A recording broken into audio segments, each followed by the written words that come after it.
started. All right, if you can say and spell your first and last name and give us your time. Tim Burchett, Timburchett, Congressman, 2nd Congressional District. All right, so if you can kind of start off by just walking us through what happened with Representative McCarthy this morning. Right. I was leaving our conference meeting, which is our Republican caucus, and I was being interviewed by a very nice lady from NPR who's named Claudia. She actually tweeted her on X about it today, and that's where it all got out. And she was asking me a question, of course, about the meeting.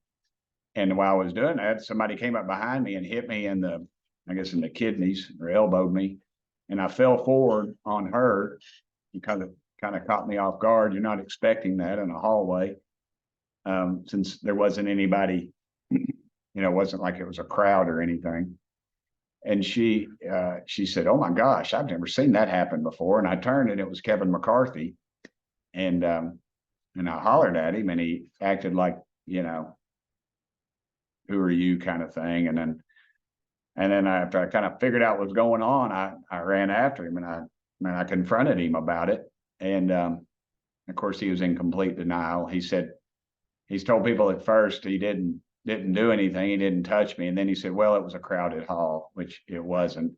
I mean, there's 435 congressmen. I just happened to be one of the 8 that voted to oust him. And so it was just an unfortunate situation. Folks have asked me about, am I going to bring an ethics complaint against him? And I'm not, but it's just, I prefer to govern.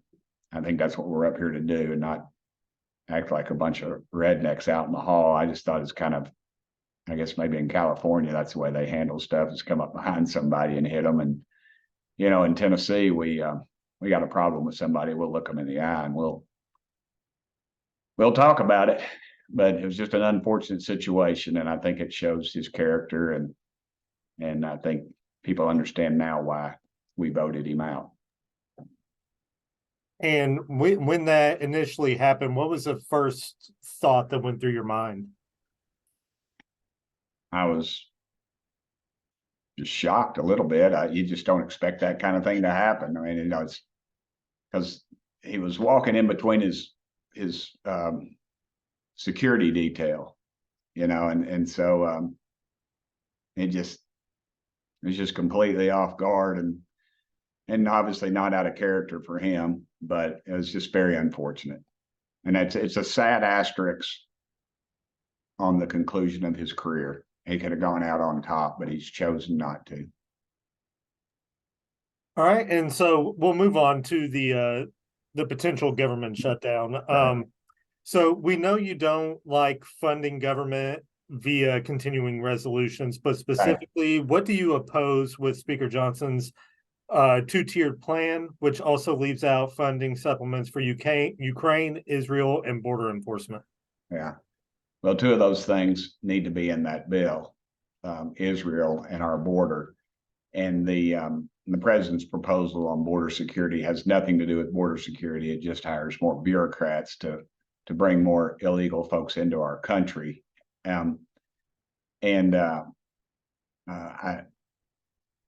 We've got a lot of problems with that, because it's just not what this country needs, and it's not what the other countries need. And what was your question again? I'm sorry, I lost my train of thought. Go ahead. Oh, you're fine. It was, but specifically, what do you oppose with Speaker Johnson's? Yeah. Okay. My main problem with it is we're funding all those programs that we don't like. The terrible border security, the fentanyl coming in, the woke programs in our military, all these other things that we're funding that we shouldn't be all over the world are in that budget, is a continuation of Chuck Schumer and Nancy Pelosi of their budget. And that's exactly what it is. But it's just a laddered approach. It's spread out over time, and it allows people to digest it a little better instead of getting it all crammed down your throat at once. But you got to realize Speaker Johnson's only had 2 weeks to deal with this. Kevin McCarthy's had since January, and he tried to do it in the last 2 weeks. He took off the entire month of August and 2 weeks into September.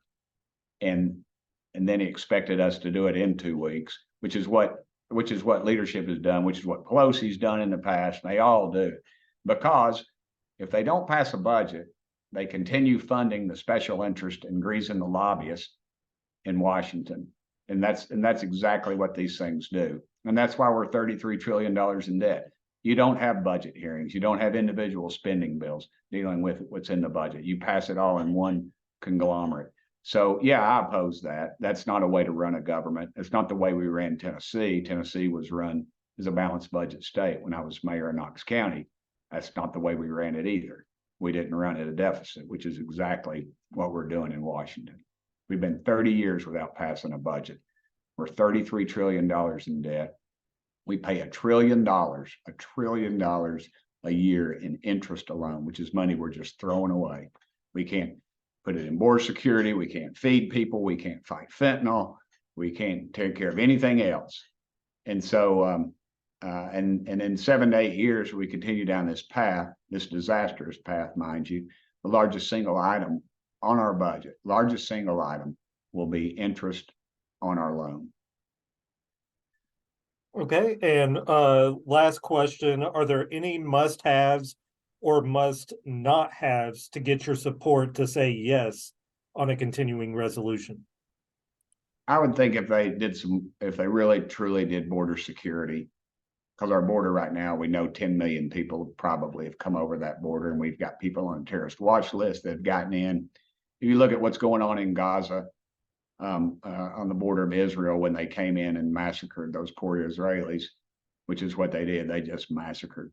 They shot kids, women. They were just very gutless, and chopped the heads off of defenseless people with a hoe. I watched a video on it, and they filmed it and yelled Allah Akbar. I mean, that's the kind of thing that and the money is, we have money in our budget now that we think goes to Hamas. So, you know, those things need to be pulled out of there. All right, Tim. Thank you for taking the time out to do this. Thanks, brother. Call me anytime. Will do. Man, bye. All right, bye.